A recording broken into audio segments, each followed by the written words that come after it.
अधिक आपलं कसं पहिलं आपण रासायनिक खतं टाकायचो, पोट दुखणे, कोणाला कॅन्सर, म्हणजे असे इतर आजार त्याच्यापासून भरपूर व्हायचे। आणि नैसर्गिक शेती करायला लागल्यापासून तर आजार हे कमी व्हायला लागले बा।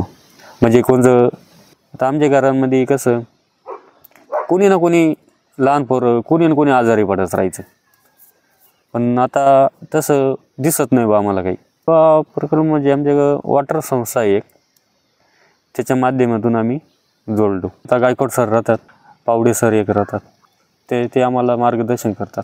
गव्हाचं उत्पादन बी आपण कमी निघतं आणि मुरी गेले बी तर तिला काही फरक होत नाही, पण आणि जसं गव्हावर जर त्याची मर जर जादा होती बघल्यापासून तर आजार हे कमी व्हायला लागले बा। मिक्स शेतीमध्ये म्हणजे वेगवेगळ्या प्रकारचे पिकं घेतले जातात नाही का। एका पिकामध्ये आपण अनेक पिकं काढू शकतो आणि त्या पिकांसाठी आपल्याला जास्त रासायनिक खत वापरण्याची गरज पडत नाही। एका पिकामध्ये आम्ही कांदे लावतो, त्याच्यामध्ये सूर्यफूल लावतो किंवा मग कोथिंबीर लावतो, पुन्हा त्याच्यामध्ये आम्ही भाज्या वगैरे करायच्या असल्या तर भाजी पण टाकतो आम्ही त्याच्यामध्ये नाही का, मेथी वगैरे। वॉटर संस्थेच्या ट्रेनिंगमध्ये आम्हाला ही मिक्स शेती पद्धतीची माहिती आम्हाला भेटलेली, त्यामध्येच त्याच्यामुळे आम्ही ही मिक्स शेती पद्धतीचा वापर करायला लागलो, जास्त करून अवलंब करायला लागलो। हे शेती पद्धतीचा जास्त प्रमाणात अवलंब करतो। शेतीमध्ये आम्ही वेगवेगळ्या प्रकारचे म्हणजे कांद्यामध्ये आमचा मेन क्रॉप जसं काही कांदा आहे, त्याच्यामध्ये आम्ही हे लावू शकतो, कोथिंबीर लावू शकतो, लसूण लावू शकतो, म्हणजे त्याच्यामध्ये नाही लसणाची लागवड करू शकतो, पुन्हा मकीची लागवड करू शकतो आणि सूर्यफुलाचीही त्याच्यामध्ये आपण लागवड करू शकतो।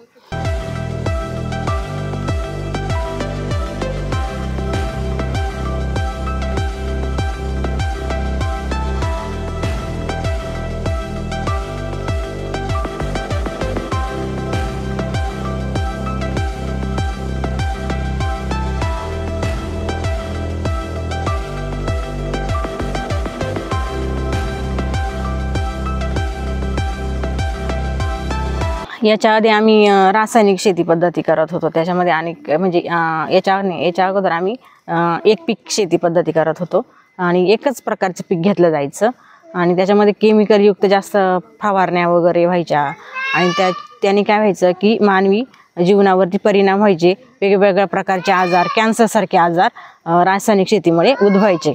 शेती पद्धतीमध्ये आम्हाला असा तोटा जाणवला की त्याच्यामुळे जास्त प्रमाणामध्ये आजाराचे प्रमाण वाढले। आपण केमिकलयुक्त फवारण्या वगैरे करतो, युरिया असेल अशा वेगवेगळ्या प्रकारचे फवारे वगैरे मारतो, त्याने काय होतं मानवी जीवनावरती परिणाम झाला आणि त्याने अनेक प्रकारचे आजार, कॅन्सर असे आजार उद्भवले गेले आणि म्हणून रासायनिक शेतीमुळे ते परिणाम दिसून आले मानवी जीवनावरती। मी जाता जाता असा संदेश सांगू इच्छिते की या पुढच्या पिढीने इथून यापुढे की प्रत्येकाने ही सेंद्रिय शेती पद्धती केली पाहिजे। कुठल्याही फवारा वगैरे न मारता, केमिकलयुक्त शेती न करता सेंद्रिय पद्धतीने शेती करणं काळाची गरज आहे, म्हणून सर्वांनी शेती ही सेंद्रिय पद्धतीने करावी हीच सांगू इच्छिते।